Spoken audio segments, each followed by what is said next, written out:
لنا يا واسع الكرم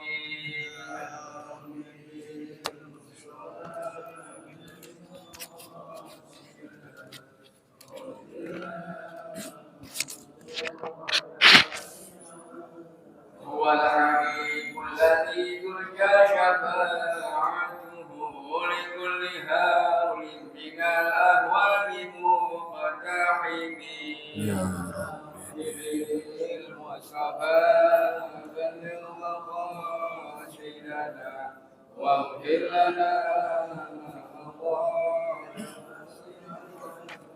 محمد سيد الكونين والثقلين والفريقين من كون ومن عجب يا ربي والصفا بلغ مقاصدنا واغفر لنا يا واسع الكرم اللهم صل وسلم وبارك عليه. الفاتحة إلى حضرة النبي المصطفى محمد صلى الله عليه وسلم ثم إلى روح آبائه وإخوانه من الأنبياء المرسلين وآل كل من الصحابة والتابعين والتابعين لهم بإحسان إلى يوم الدين ثم إلى الله وشهداء الصالحين والعلماء إلى آمين إلى مثل المشايخ إلى المقارئ وسنة ومشايخنا والأمين وهذا الحق علينا أجمعين صلى الله عليه وسلم في الكتاب الشهيد علوي بن عباس مالك الله يتغشاهم برحمة وغفرة ويدون بركاته وسرار أنواره وعلونا ونعطي في الدين والآخرة وعلى نير الله يفتح علينا فتوح العارفين ويفقهنا في الدين ويرزقنا كمال الإخلاص واليقين وعلى كل نية صالحة وإلى حضرة النبي محمد صلى الله عليه وسلم الفاتحة. أعوذ بالله من الشيطان الرجيم. بسم الله الرحمن الرحيم. الحمد لله رب العالمين الرحمن الرحيم مالك يوم الدين إياك نعبد وإياك نستعين اهدنا الصراط المستقيم صراط الذين أنعمت عليهم غير المغضوب عليهم ولا الضالين آمين. السلام عليكم ورحمة الله وبركاته. الحمد لله رب العالمين وبه نستعين على أمور الدنيا والدين والصلاة والسلام على أشرف المرسلين سيدنا محمد وعلى آله وأصحابه أجمعين. سبحانك لا علم لنا إلا ما علمتنا إنك أنت العليم الحكيم. رب اشرح لي صدري ويسر لي أمري واحلل عقدة من لساني يفقهوا قولي. أما بعد فإن أصدق الحديث كتاب الله تعالى وخير الهدي هدي محمد صلى الله عليه وسلم وشر الأمور محدثاتها وكل محدثة بدعة وكل بدعة ضلالة وكل ضلالة في النار. Hadirin jamaah Masjid Jami' Nurul Hidayah yang dirahmati Allah, siang ini kita berada di majlis ta'lim, berada di taman surganya Allah setelah kita melaksanakan sholat zuhur secara berjamaah. Mudah-mudahan duduknya kita di tempat ini sambil kita beriktikaf menambah lagi pahala yang Allah karuniakan kepada kita, dan mudah-mudahan Allah karuniakan kita semuanya ilmu yang bermanfaat. Hadirin jamaah sekalian, siang ini kita akan memulai kajian dari kitab Fathul Qaribil Mujib ala Tahdzibi At-Targhib wa Tarhib. Kitab ini adalah berisi hadis-hadis Nabi yang bersifat anjuran untuk melakukan amal ibadah, dan juga sekaligus hadis-hadis yang berisi ancaman-ancaman bagi orang yang melakukan perbuatan yang melanggar aturan Allah. Kitab ini dikarang oleh salah seorang ulama terkemuka yang tinggal di Mekah yang bernama Sayyid Alawi bin Abbas Al-Maliki. Beliau adalah ayah kepada Al-Muhaddits Sayyid Muhammad bin Alawi bin Abbas Al-Maliki. Murid-murid beliau, yakni murid Sayyid Alawi di Indonesia itu banyak. Di antaranya adalah Kiai Haji Abdullah Syafi'i. Kemudian Al-Habib Salim bin Ahmad bin Jindan, itu juga termasuk di antara gurunya ataupun merupakan di antara murid-muridnya Sayyid Alawi bin Abbas Al-Maliki. Ala kulli hal, ulama yang mengarang kitab ini adalah ulama yang tidak perlu diragukan keilmuannya. Kemudian ulama yang kita akui bahwa mereka adalah orang yang dekat kepada Allah, orang-orang yang insya Allah hasil karyanya penuh dengan keberkahan, sehingga kita yang mengkaji kitab-kitab beliau mudah-mudahan juga mendapatkan cipratan berkah daripada penulisnya. Jadi kita akan berpandu kepada kitab tersebut sebagai bahan kajian kita setiap hari Isnin kedua dan Isnin yang keempat. Hadirin jamaah sekalian, dimulai kitab ini dengan bab at-targhibu fi talabil ilmi wa ta'limihi wa ma jaa fi fadlil ilmi wal alim wal muta'allim. Dorongan untuk menuntut ilmu dan mengajarkannya, dan hadis-hadis yang datang tentang keutamaan ilmu, keutamaan orang yang berilmu, dan keutamaan orang yang belajar ilmu. Insya Allah ini adalah satu keutamaan bagi kita yang sekarang berada di majelis ilmu. Bismillahirrahmanirrahim. Qala al-musannif rahimahullahu ta'ala wa ghafara lahu wa liwalidayhi wa limasyayikhihi wa nafa'ana bi ulumihi fid dharain amin. Radiyallahu ankum qala radiyallahu an. Bismillahirrahmanirrahim. Qala Allah ta'ala syahidallahu annahu la ilaha illa huwa wal malaikatu wa ulul ilmi qa'iman bil qist. Allah Subhanahu wa taala berfirman, Allah menyatakan bahwasannya tidak ada Tuhan yang berhak disembah melainkan Dia.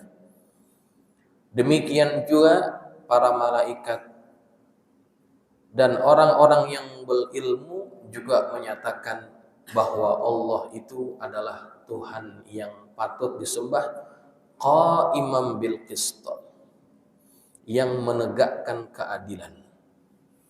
Hadirin, ayat ini menjadi pembuka di dalam bab keutamaan tentang menuntut ilmu.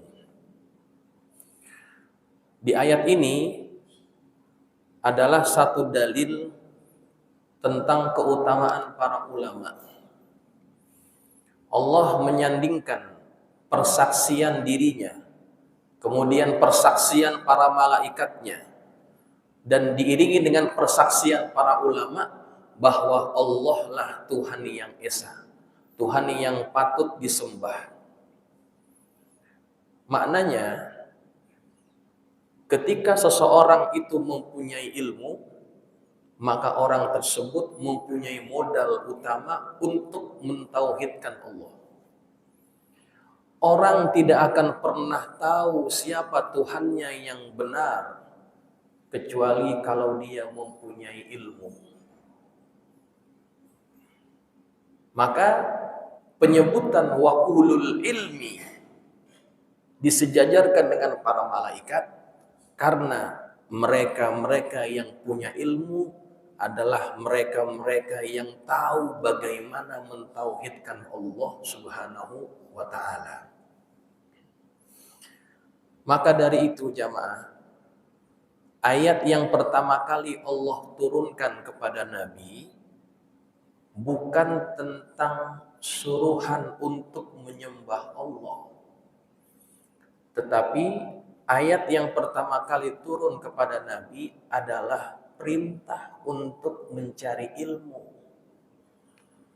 Kita tahu bersama ayat pertama yang turun kepada Nabi, ayatnya apa? Bunyinya Iqra, baca. Baca itu adalah simbol kepada usaha manusia untuk mencari pengetahuan. Dan orang tidak akan pernah kenal dengan Tuhannya kalau mereka tidak mencari ilmu itu. Manusia diberikan potensi, Pak. Potensinya berupa apa? Berupa akal. Akal itu juga merupakan hidayah Tuhan. Tapi hidayah Tuhan itu tidak cukup mengantarkan orang kepada Tuhannya. Sebab banyak orang-orang yang memiliki kemampuan intelektual, tapi kemudian mereka malah tidak kenal siapa yang menciptakannya. Hidayatul aqli bukanlah hidayah yang tertinggi. Saya berikan contoh, Bapak-bapak. Ada orang sebelum kita, jauh sebelum kita hidupnya, namanya Aristoteles. Aristoteles ini adalah tokoh besar dalam ilmu filsafat. Dia punya murid namanya Socrates. Itu orang-orang hebat karena dianggap mempunyai kemampuan logik yang mapan. Tapi Aristoteles itu kebingungan, Pak, ketika dia mencari siapa Tuhannya. Padahal kalau segi intelektual Aristoteles adalah orang yang hebat. Ilmu mantik yang dianggap ilmu yang hebat itu dikuasai sepenuhnya oleh Aristoteles. Ilmu logik. Tapi dia nggak tahu siapa yang menciptakan dia. Sebelum itu juga ada umat-umat yang hidup sebelum kita yang diberikan kemampuan akal yang hebat. Bayangkan bangunan-bangunan yang megah-megah pada zaman dulu yang dibangun dari alat-alat yang sederhana, tapi bisa kita lihat sekarang peninggalan-peninggalan zaman dulu yang masih kita bisa saksikan bagaimana hebatnya mereka. Alam taro kaifa fa'ala rabbuka bi'ad irama dzatil imad allati lam yukhlaq mithluha fil bilad. Tidakkah kalian pernah melihat yang telah dilakukan oleh Tuhan kalian terhadap kaum 'Ad yang menempati tempat yang namanya Iram, yang di tempat itu mereka mampu membuat bangunan yang tiang-tiangnya, pasak-pasaknya tinggi menjulang. Kalau bapak-bapak pernah pergi ke tempat itu, kita masih lihat, Pak, bukit, gunung-gunung batu itu dijadikan bangunan-bangunan yang hebat. Waktu itu ada traktor apa enggak kira-kira? Enggak ada. Ada kren atau enggak ada kren? Enggak ada. Tapi dengan akal yang hebat itu mereka mampu buat. Wa fir'auna dzil autad. Juga ada kaum yang sebelum kita yang disebutnya kaumnya Fir'aun, mereka mampu membuat bangunan piramida yang hari ini masih kita mampu melihatnya. Kebingungan orang sekarang bagaimana orang zaman dulu mengangkat batu-batu besar itu menjadi tumpukan-tumpukan yang menakjubkan. Di dalamnya ada ruangan-ruangan yang sangat luar biasa dari segi sirkulasinya, dari segi macam-macamnya itu diatur. Karena apa? Karena akal. Jadi akal manusia itu potensi, tapi akal saja itu belum cukup mengantarkan orang untuk kenal kepada Tuhan. Maka hidayah yang berikutnya ada yang disebut hidayah dini, hidayah agama. Hidayah agama ini adalah berupa panduan yang Allah sebutkan, yang Allah turunkan melalui Al-Qur'annya. Itu hidayah agama.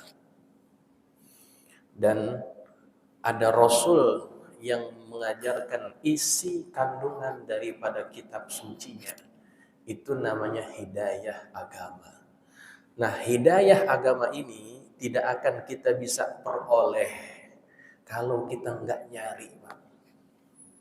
Ya, hidayah agama nggak akan kita dapat kalau kita nggak nyari. Maka bapak-bapak yang hadir ke majelis-majelis ilmu, dimanapun tempatnya, kita sedang berusaha mencari hidayah, mencari ilmu yang ada di dalam kitab suci Allah ataupun apa yang disebutkan oleh baginda Nabi Muhammad Sallallahu Alaihi Wasallam. Kalau disebut orang dapat hidayah, semuanya dapat, Pak. Tapi enggak semuanya mendapatkan hidayah itu. Hidayah taufik, hidayah ma'unah. Seberikan contoh.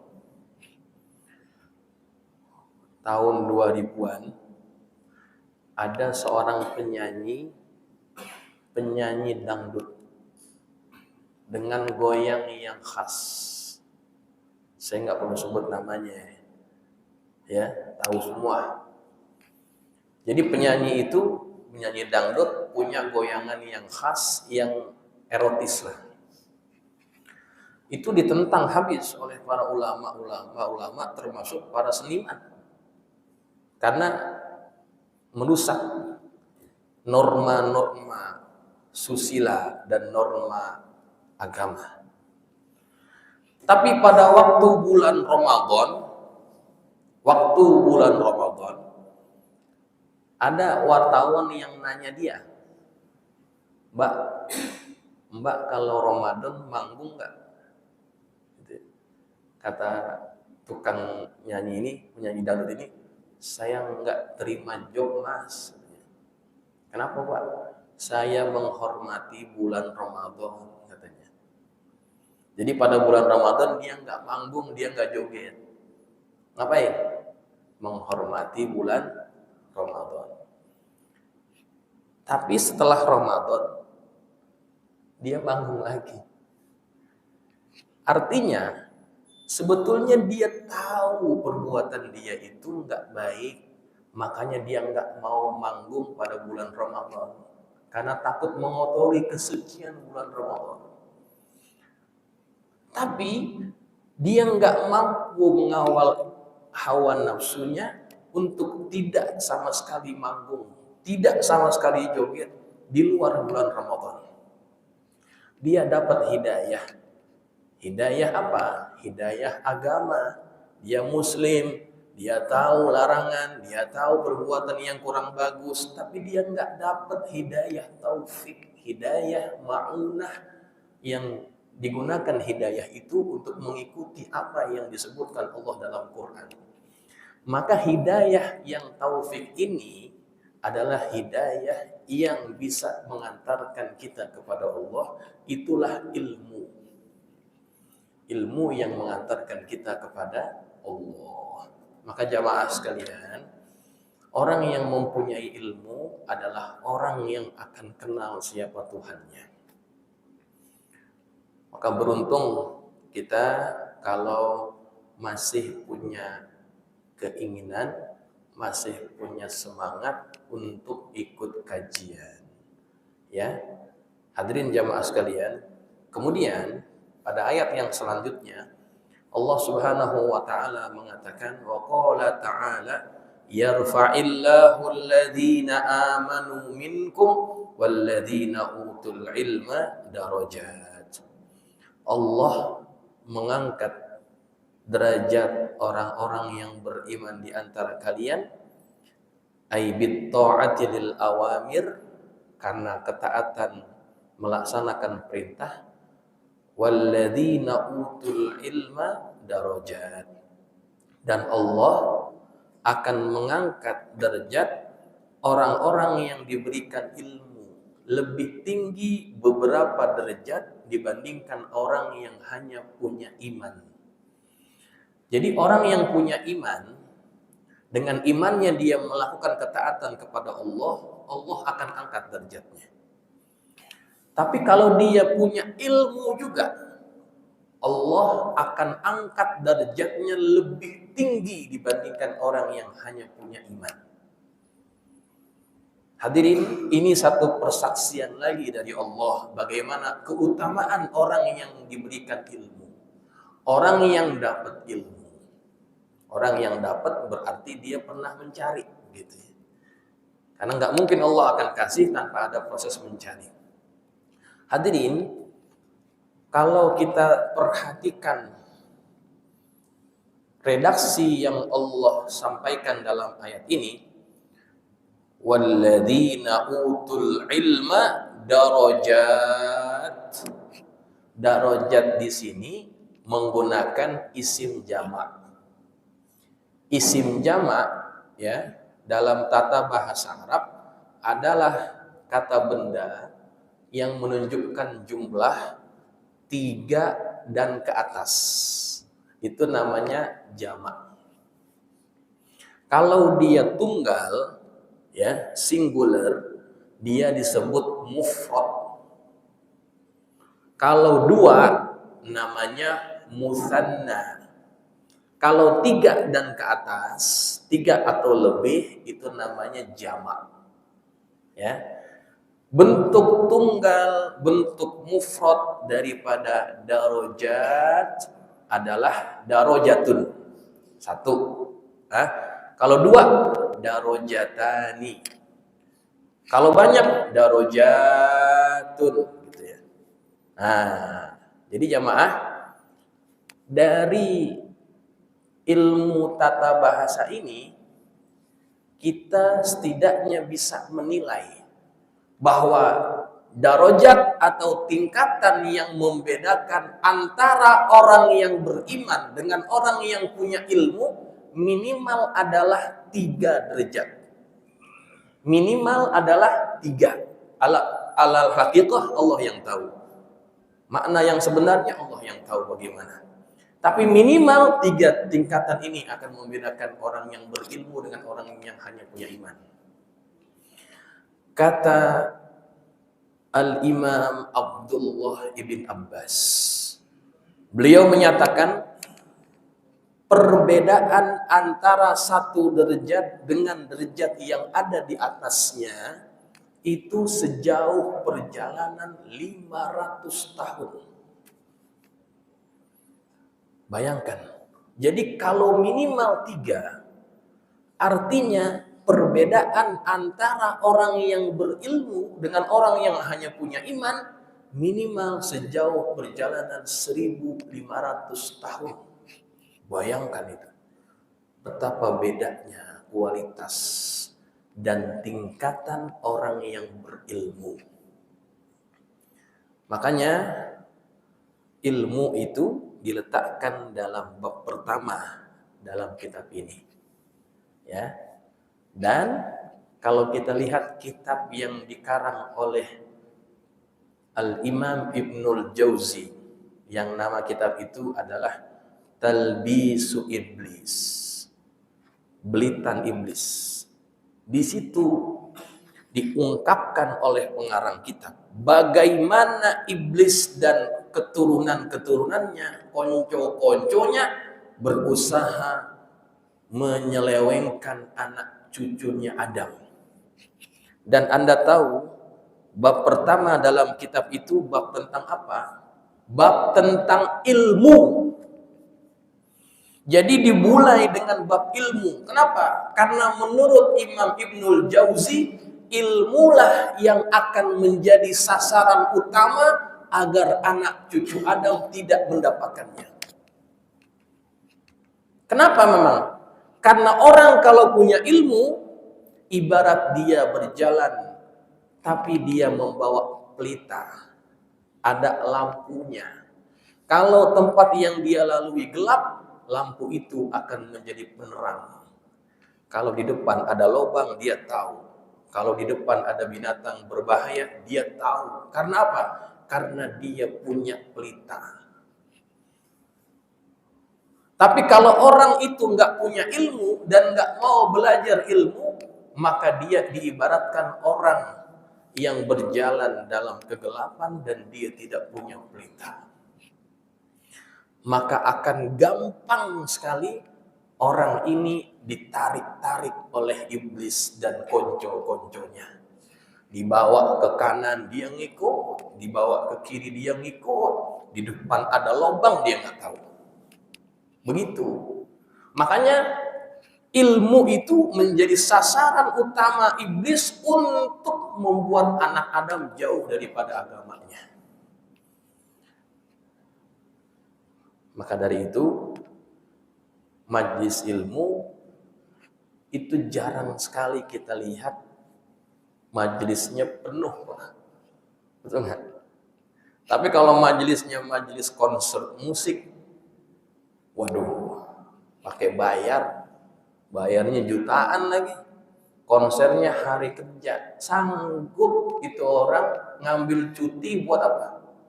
Nonton konser Coldplay, kan main. Itu duitnya yang kita keluarin buat beli tiket itu mahal, tapi orang sanggup. Tapi giliran bab-bab tentang ilmu agak susah mengumpulkan orang, dan orang nggak semuanya demen, Pak. Kenapa? Ya karena godaan untuk datang ke sini, ke tempat dibahas tentang ilmu itu luar biasa, karena jadi sasaran setan gitu. Ya, begitu Pak. Jadi beruntunglah orang yang hatinya terta'alluq dengan majalisul ilm, hatinya terpaut dengan kajian-kajian agama. Insya Allah dia akan dapat bimbingan Tuhan. Dan kalau kita lihat di YouTube ya Pak, itu yang nonton jutaan jarang dari channel-channel yang isinya ceramah agama, jarang. Biasanya yang viewernya jutaan itu ya tentang musik, tentang podcast yang nggak ada itunya, itu banyak. Tapi kalau taklim jarang yang nonton. Kenapa? Itu tadi saya katakan, susah untuk bisa konsisten hadir di majelis ilmu. Maka beruntung sekali bapak-bapak yang punya keinginan untuk duduk di majelis ilmu. Bukan hanya di sini, di mana-mana. Ya, karena ilmu inilah menjadi modal kita untuk kenal dengan Tuhan. Ya, dengan dalil-dalil yang tadi kita bahaskan. Hadirin jamaah sekalian, sebetulnya saya mau bicara lebih panjang, namun karena ini adalah kuliah zuhur, bapak-bapak, tuan-tuan juga harus melanjutkan pekerjaannya, aktivitasnya, maka saya cukupkan untuk hari ini. Insya Allah kita akan sambung lagi kajian kitab ini, kitab Fathul Qaribil Mujib ala Tahdzibi at-Targhib wa Tarhib, pada pertemuan yang selanjutnya hari Isnin yang keempat. Ya, mudah-mudahan yang kita bahas hari ini bermanfaat. Amin ya rabbal alamin. Al-Fatihah. A'udzubillahi minasyaitonir rajim. Bismillahirrahmanirrahim. Alhamdulillahi rabbil alamin. Arrahmanir rahim. Maliki yaumiddin. Iyyaka na'budu wa iyyaka nasta'in. Ihdinas siratal mustaqim. Siratal ladzina an'amta 'alaihim ghairil maghdubi 'alaihim waladdallin. Bismillahirrahmanirrahim. Alhamdulillahi rabbil alamin. Allahumma shalli ala sayyidina Muhammadin wa ala ali sayyidina Muhammad. Allahumma anfa'na bima 'allamtana وعلمنا ما ينفعنا. اللهم زدنا ولا تنقصنا وأكرمنا ولا تهنا واعطنا ولا تحرمنا وآثرنا ولا تؤثر علينا وأرضنا وارض عنا. اللهم إنا نسألك بحق فاطمة وأبيها وبعلها وبنيها افتح علينا وعلى أولادنا وتلاميذنا فتوح العارفين، فقهنا وإياهم في الدين وارزقنا كمال الإخلاص